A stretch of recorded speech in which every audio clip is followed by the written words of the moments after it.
Hello and welcome to penspinning fingercross notation.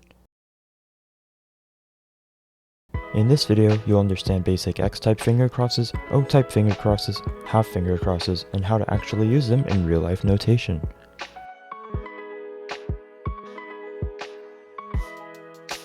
For future reference, numbers are fingers to represent finger slots.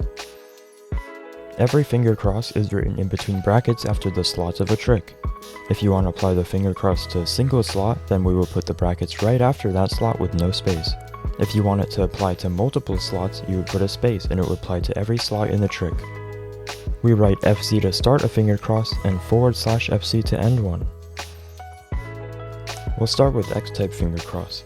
To write this, we would start by writing FC in the brackets. FC, as many of you may know, stands for finger cross.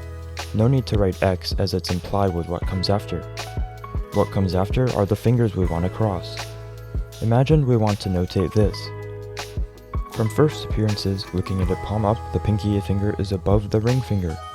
This means the position is FC 4-3. 4 for pinky comes before 3 for ring because the pinky is above the ring. Even if it was palm down or any other palm orientation, we would notate it the same. If it was this finger cross, we would write it as FC 3-4 because 3 comes first or is above 4. Given 3 fingers, we could write this position as FC 1-3-2 because we followed the order of fingers starting on the palm side and continue writing in that order. To write an XFC with a pen, we would write the FC right after the slot of pen, and with a space to represent all slots. Next, on to O-type finger crosses. Similar to X-type finger crosses, we start writing with FC in the brackets, and no need to say O as the distinction comes in the slots.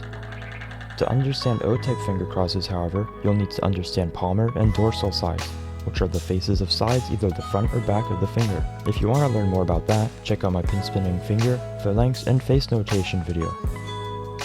The main difference in O-type finger crosses, however, is the distinction of a finger being outside of another. This is written with an angled bracket. For example, in this position, the middle finger is outside of the index finger, so we could say 2 outside of 1. But we're not done just yet. We need to specify the sides of touching. In this example, both faces are touching the palmar side.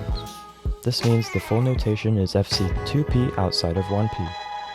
Another example is this position, which is thumb outside of index, thumb palmar side touching index dorsal side. So the notation is FC thumb P outside of 1B. To write this in a slot, it depends where the pen is. If it's in between these two fingers like that, then yeah, you could write 1B TP, FC TP outside of 1B, no problem. If it's in this position, then you could say 1XP.ZP, FC TP outside of 1B. And if it's a more complex position, I recommend checking out my dot notation video. Finally, let's look at half FCs, which are the most recent adaptation to the finger cross notation. This acts a little different when it comes to notation, where you could write half FC instead of FC, or just remove writing FC completely. The shorthand notation like this is commonly used for wiper notation, when there's no other notation in the bracket such as another FC or equals notation. The difference between FC and half FC is subtle, but it's when the 2 or more fingers do not cross over each other completely. It's good for wiper notation because most wipers use a half finger cross. Some examples of this are wiper 1-2 half FC 1-2, wiper reverse 1-2 half FC 2-1.